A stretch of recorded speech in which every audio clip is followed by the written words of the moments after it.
Yes. Good evening, boys and girls. Jai Hind.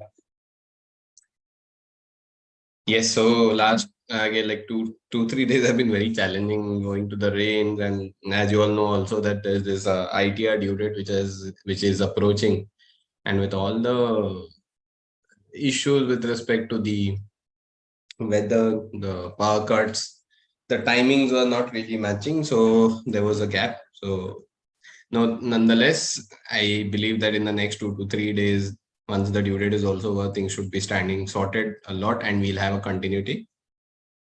That will also help us to proceed faster. So I hope that you have also studied some part that we have done till now in the last lectures. So basis that, I would like to continue.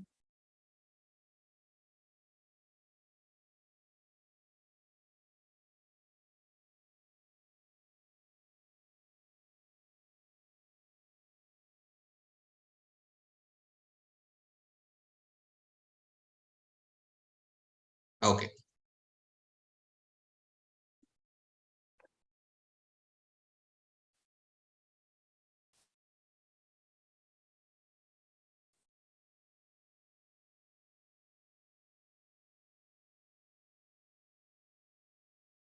So as much as I understand, in the last lecture, we had done till this particular point.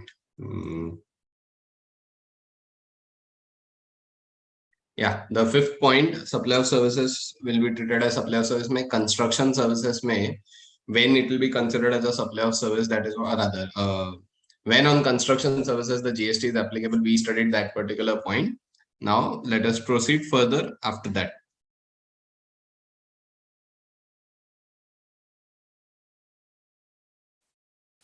Okay.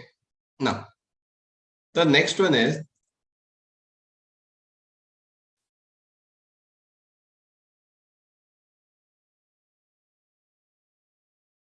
composite supply, right? Composite supply by way of service, supply of services, namely being works contract as defined in clause 119 of section 2. Now, see, usually, like you remember that in the notes we have this clause, I mean, definitions which are also given, right? So now it says that supply of service by way of works contract will be considered as supply of services, and उसके लिए उन्होंने बोला है that works contract as referred to in clause 119 of section 2. So might as well let us see quickly that what does this clause 119 of section 2 really has to say. See, what the definition is given as: works contract means a contract for supply of a contract for building, construction, fabrication, completion, erection, installation, fitting out, improvement, modification, repair, maintenance, renovation, alteration, or commission of any immovable property wherein transfer of property in the goods is involved in the execution of such contract. So here, what they are trying to tell us is that works contract means a contract for building, construction, or all these activities which are of any immovable property, and wherein there is a transfer of property in the goods is involved in the execution of such contracts. Now, friends, technically speaking, any composite contract which involves construction, repair, alteration, renewal, or any of that the like nature transactions. In case of works contract, in the pre-GST regime, there were a lot of disputes whether to charge VAT or whether to charge service tax. And then there was also some settled position by the time the GST and VAT, I beg your pardon, service tax and VAT came to the sunset clauses. A lot of very deep and highly celebrated cases are there. BSNL, then TCS, then you have case laws for Gannon, Dunkerley, and the like in the pre-GST regime, and which today still find a place in the discussions. So works contract may, there is always a composite nature of goods as well as services which is going. Now, because as you know that why we are discussing schedule 2 is only for deciding that when a transaction amounts to supply as per section 7 subsection A1, I mean 7 subsection 1 A, B, C, whether it is a supply of goods or it's a supply of service, अगर ऐसा कभी confusion होता है तो in that case in that case there is this schedule 2 which helps us to decide okay whether it should be considered as supply of goods or supply of services. So for such a case, we are saying that works contract as per schedule 2, works contract is covering any transaction that is defined in section 2 subsection 119. Any such transaction of works contract will be considered as supply of service. So schedule 2 only has a very clear understanding about that okay, it will be a supply of service. Now what can be an example of works contract? So let's say that A has undertaken contract to build. A has undertaken contract to build fire station at site of Builders. So there is this कोई construction का, I mean there is a builder Builders जिनके site पे A has undertaken a contract to build a fire station. Now, of course, fire station build कर रहा है तो वो क्या करेगा that he'll build a building over there, right? There'll be a fire station, यहाँ पे गाड़ी खड़ा रहने के लिए जगह रहेगा, offices रहेंगे, then there'll be some communication towers and all these things. So for such type of work, the contract entered is that because see, वो construction material का ownership भी transfer होने वाला है, services भी जाने वाली है, but primarily this will be treated as supply of service because for the sake of determining the rate of tax under GST, the sake of determining the category of supply, whether it is goods or service, for that, from that point of view, schedule 2 says if it is a transaction relating to works contract, it will be treated as supply of service. Fair? So as per schedule 2, in case of a works contract means all those transactions which can be envisaged under section 2119 of the CGST Act, those transactions will be considered as supply of services. Now, next we go to the next part of schedule 2.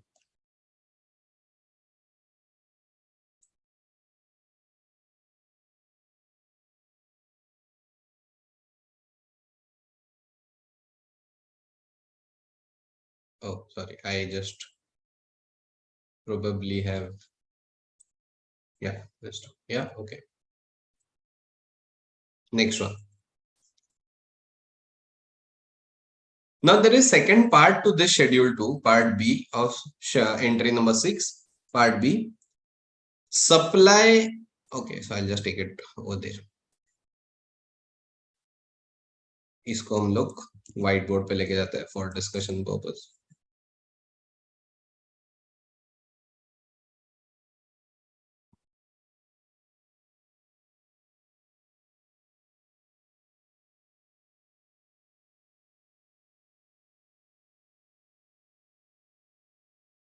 Supply by way of or as a part of any service or in any other manner whatsoever of goods being food or any article for human consumption and drinks, where such supply of services for cash or deferred payment or other valuable consideration. Now, after reading this entry, what really comes to your mind? Supply of any supply of or as a way of or by any part of any goods which is being like food article for human consumption, except for alcoholic liquor for human consumption. Now, technically, this is nothing but talking about your restaurant services. So restaurant services there is also a component of goods as well as service involved, ऐसा एक prima facie belief होता है, and which is true. Like in the restaurant, what happens that there will be one component which will be comprising of food. There will be one component which will be comprising of services. Now food में जो goods आपको transfer किए जाते हैं, there is a transfer of ownership to that effect, right? And services means somebody is serving you food in the restaurant.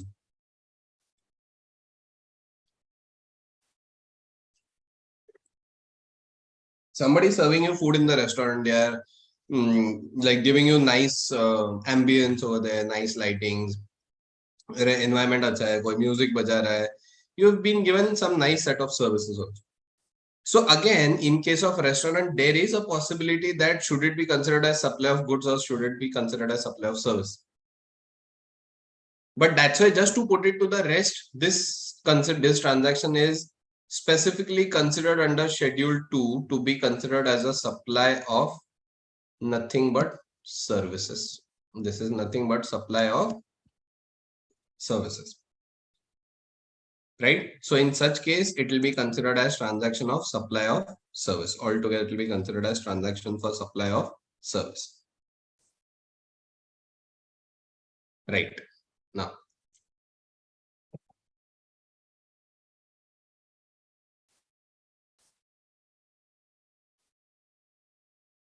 next one.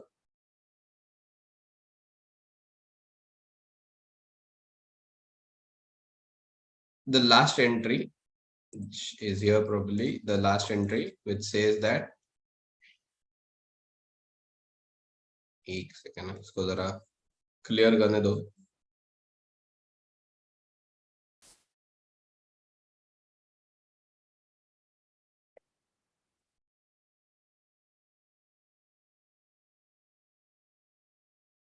Supply of goods. The following shall be treated as supply of goods, namely supply of goods by any unincorporated association of body of persons to the members thereof by way of cash or deferred payment or any other valuable consideration.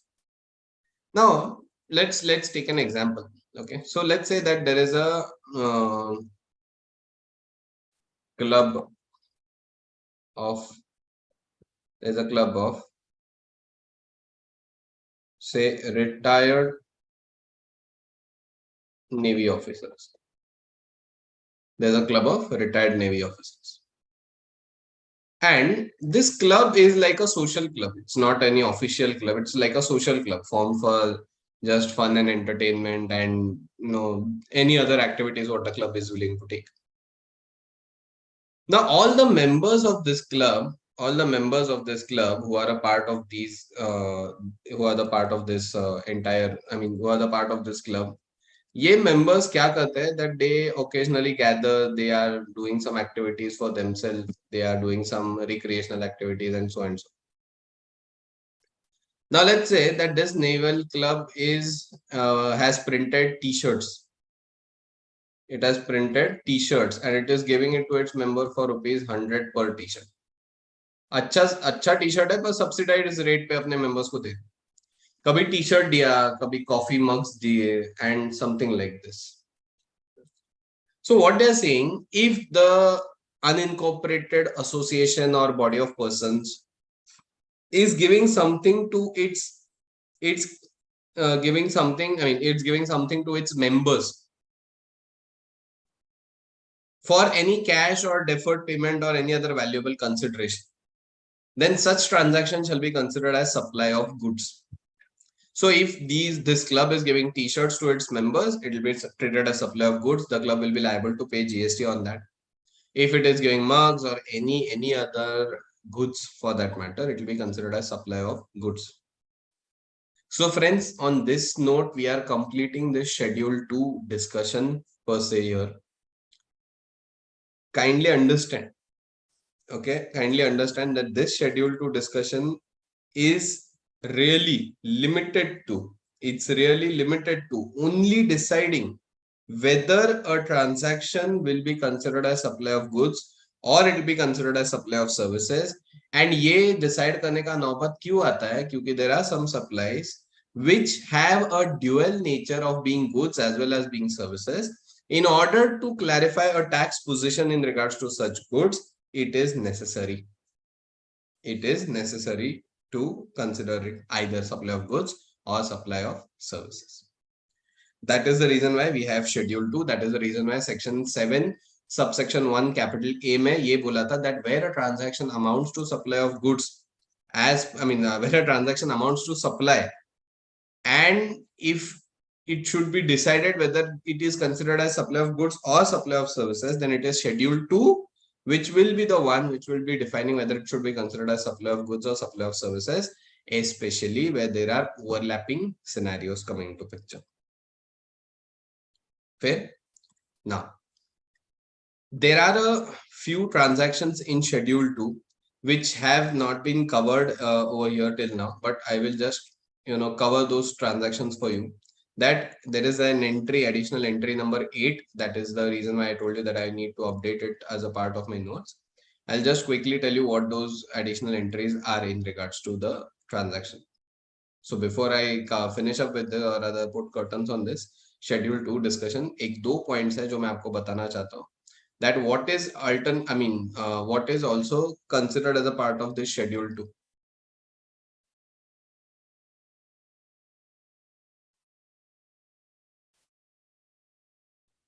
Yes, just give me a minute. I'm trying to just locate those.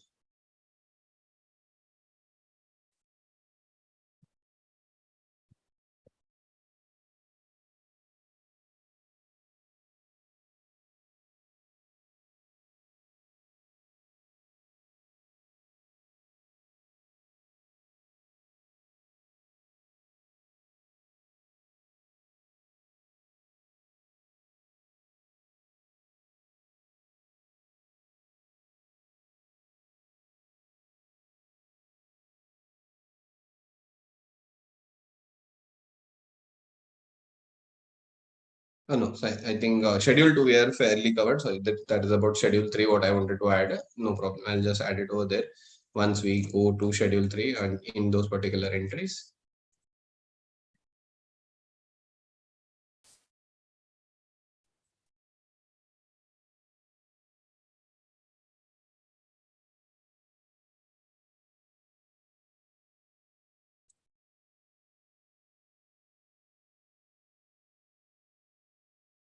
Yeah, I have it with me now.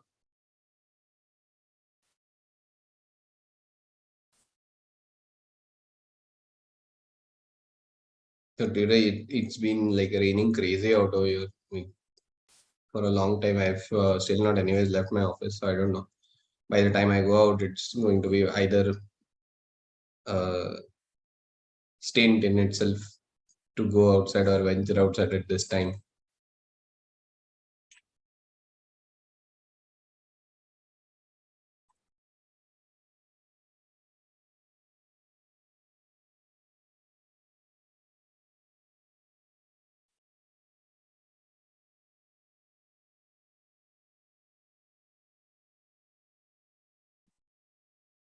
All right.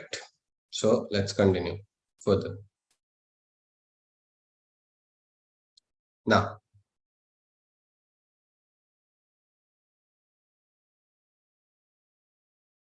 the next part of section 7, we shall proceed there, right? Now, section 7, subsection 2, we are on this point, right? Where, sorry, notwithstanding anything contained in subsection 1, 1A, activities or transactions specified in Schedule 3, such activities or transactions undertaken by central government, state government, or local authority in which they are engaged as public authorities, as may be notified by the government on the recommendation of the council, shall be treated as neither supply of goods, neither a supply of goods nor supply of services. And subject to the provisions of 1, 1A and 2, the government may, on the recommendation of council, specify transactions that are to be treated as supply of goods and not as supply of services and vice versa. But before going here, it is anyways a residual thing to discuss. We'll first throw some light on the schedule 3. That the section starts with the word notwithstanding anything contained in subsection 1 or 1A. Here, friends, try to understand that when a section starts with the word notwithstanding, it means it's a non-obstant clause, means it will override any other provisions of the law. But of course, whenever there is a notwithstanding here, it will be either notwithstanding under anything contained under any other law, or it will be notwithstanding anything contained in some other section. Means this overriding power will also be defined the limitation whether it will be respect to the entire law, with respect to all the other laws, or it will be only with respect to some of the section of this particular law. That is what this section will specifically talk about. Now, what does Schedule 3 say? These are transactions which are neither considered as supply of goods nor supply of services. That means in these transactions, there will be never a GST applicable. means there is a transaction which is akin to supply, but it will be not considered as supply of goods nor supply of services.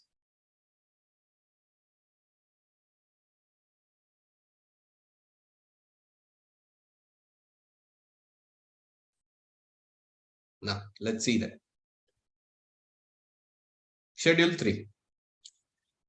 Services by an employee to the employer in the course or in relation to his employment. Now, friends, this is something a bit important to understand. What it says is that services by an employee to its employer in the course of employment. Now, they are not talking about, if you remember, we spoke about the supplies made by the employer to the employee. If the value exceeds in a financial year by way of gift exceeds rupees 50,000, then we said that whatever is going to be given, that amount will be taxable in the hands of employer. Here it is the reverse way. Services provided by the employee to the employer. Now, it's very important to understand one thing, that when will this entry be applicable? This entry will be applicable only if it is a pure transaction for supply of services by an employee to the employer. The contract of service. Here it is a case of employment in itself. Then this entry will be applicable. So in the normal course of employment, when an employee is providing services to its employer, there will be no GST applicable on that transaction because it is a part of employment contract. So any transaction coming under services provided by employee for his employer, मतलब employee जो जाके job करता है, रोज काम करता है, जिसके लिए उसको पैसा मिलता है, that is considered as a employment contract based transaction which is not liable for any GST as it is treated as neither supply of goods nor supply of services. Now we'll go a step further.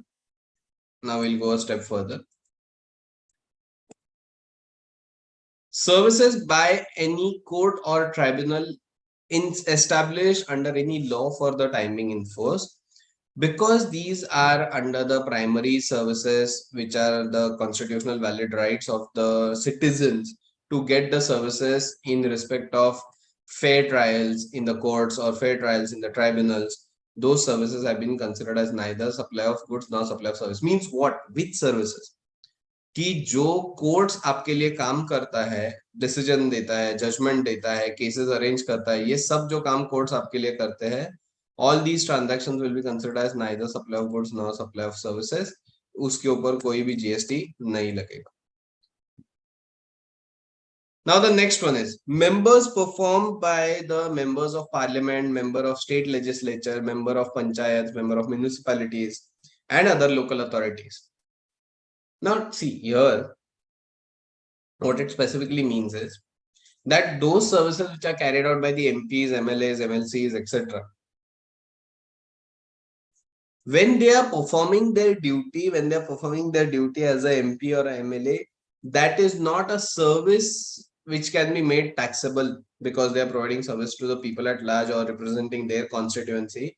इसका मतलब ये नहीं होता कि वो किसी और को services provide कर रहे हैं. So it will be considered as neither supply of goods nor supply of services. Right? Next. The duties performed by any person or chairperson or the member or director in a body established by central or state government or a local authority is not considered as, and who is not deemed as an employee before the commencement of this clause. In any case, if any office bearer is providing services in this capacity, there will be no GST in such case. Services of funeral, burial, crematorium, and including a mortuary and transportation of the deceased, these are considered neither supply of goods nor supply of services. मतलब as a joke कि मरने के बाद GST नहीं लगता है. Okay. Services. Next, sale of land subject to the clause B. So we are on this clause, sale of land subject to the clause B of paragraph 5 of schedule 2, sale of building. Now here what they are saying, if there is a sale of land, it will be considered a supply of immovable property. I already told you few days back. If it is a sale of building, it will be also considered as immovable property only if as we saw that if entire consideration is received after the issuance of completion certificate by the competent authority, then only it will be considered as the supply of building or supply of immobile property and thus not liable for GST. So it will be now a Schedule 3 transaction. Actionable claims other than money, betting, gambling, explanation. For the purpose of this term, the court includes district court, high court, whatever, that's okay. Now, actionable claims other than lottery, betting, gambling, these are also considered as transactions not liable for GST. Transactions not liable for GST. Now, these two transactions which were additionally added in Schedule 2, we will first try to understand them. That Schedule 3 में, beg your pardon, कि Schedule 3 में और क्या-क्या चीजें add हो गई. First one which was added in Schedule 3.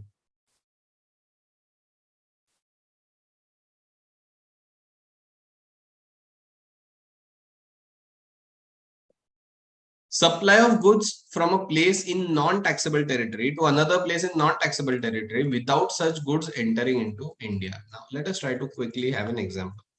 Now, let's say that Mangesh is a owner of business in India. He is a trader of goods in India. Also, he trades in goods. He trades in goods where the goods do not physically come to India, but only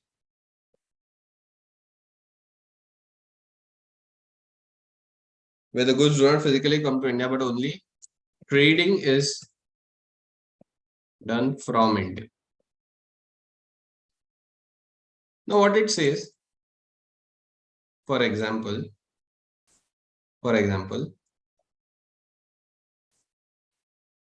Mangesh holds GST registration in Maharashtra.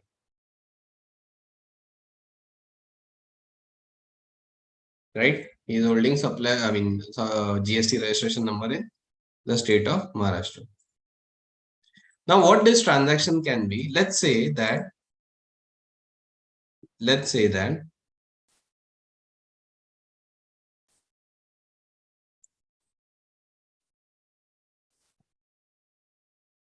Mangesh purchased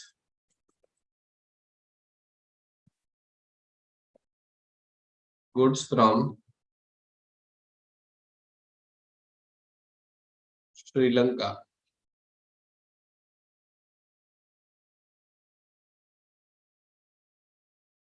Mangesh sold the goods to a buyer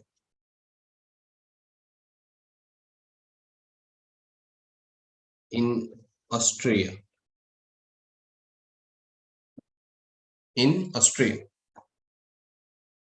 Now see what happened. Goods कहाँ से निकले थे? Goods had left from Sri Lanka. But they never entered the Indian territory. Mangesh ने क्या किया? मंगेश ने इधर से वेंडर को बोला कि भाई मेरे पास गुड्स के लिए ऑर्डर है. यहाँ से उसने मंगेश ने ये गुड्स किसी को ऑस्ट्रेलिया में बेच दिया. Now, so he purchased goods from some company, but we are showing that he purchased goods from that vendor.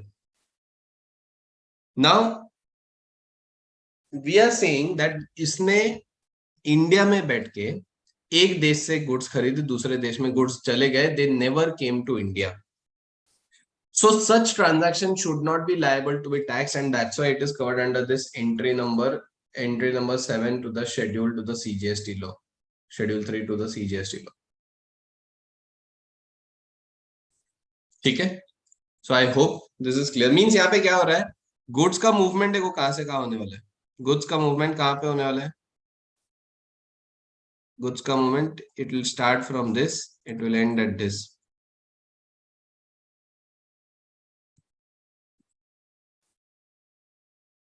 It will start at this, it will end at this. But goods will never physically come to India. So Indian बंदे को trader बोला जाएगा, but he will not be considered as the one who is making this trade. So in India, therefore, he will not be liable to pay any GST on it. Okay. Now the last one. I mean, sorry, the last entry of Schedule 3.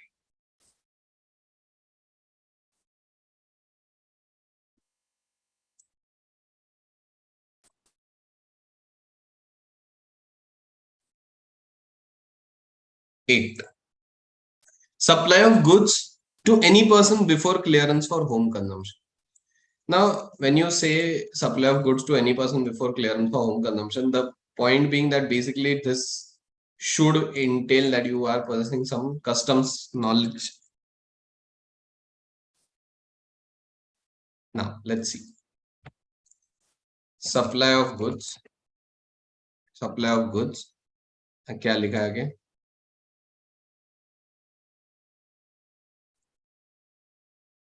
Supply of goods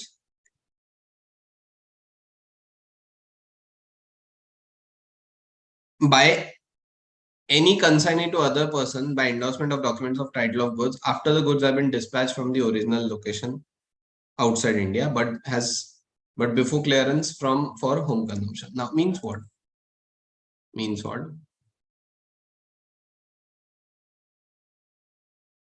Mr. U consigned goods from USA to the buyer in India, Mr. Swapnil. Now, Swapnil has in turn sold these goods to Mr. L. To Mr. L. Now, technically, Mr. L जो है वो located है Australia. Rather, I'll say वो located है in India only.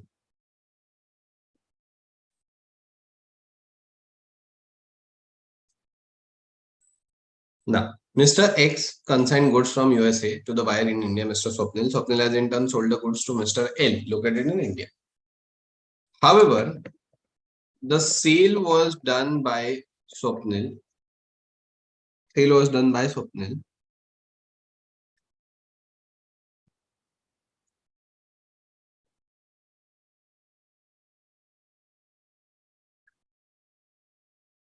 Swapnil has in turn sold the goods to Mr. L. However, the sale was done by Swapnil in such case by way of transfer of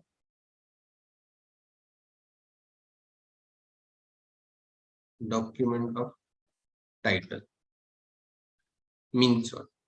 Now this is something called as, इसके लिए colloquial term भी बहुत बार use होते हैं जिसको बोलते हैं high seas sale. Okay, high seas sale. So when the goods are consigned from a supplier outside India, and let's say that you feel that the goods are to be traded anyways, and मैं अगर इसको इस तरीके से goods को India में लेके आती हूँ, and thereafter we are saying that we at the instant position, मतलब मेरा रोल क्या था, मैंने यूएस से गुड्स मंगवाए थे. Now, had I clear the goods by myself on home consumption का मतलब होता है customs में और terminology used to say if the goods can be permissibly brought on the Indian landmass and can be permit them. So उसके लिए we need something called as a bill of entry for home consumption. Now, when you bring the goods तुम्हारे लिए ही निकले थे, but just before reaching India, that is before crossing the 12 nautical miles, the buyer decided that okay, मैं एक goods किसी और को बेच देता हूँ. But today he only has the documents, he doesn't have the physical possession of them. So now in this case, in this particular case, what happens is that the supplier sold the goods to me, and Swapnil, when the goods were in the high seas, he endorsed those goods to somebody else. Because there in GST there is a specific provision that okay, if अगर ये पूरा आपका transaction जो है, if it is, let's suppose, happening on the basis of let's suppose it is happening on the basis of high C sale, then the ultimate buyer who will clear the goods, he will pay the IGST. Don't worry. Schedule 3 किसके लिए ये है entry? That for whom this Schedule 3 entry is useful? If somebody stays in India, he calls in for some goods, but the goods are sold in a high C sales manner. In such particular case, we'll say that okay, it's a transaction of Schedule 3 as far as that Indian, as far as that in this particular case, the Mr. L जो located है उसके point of view. So L के लिए this will not be considered as supply of goods or supply of services.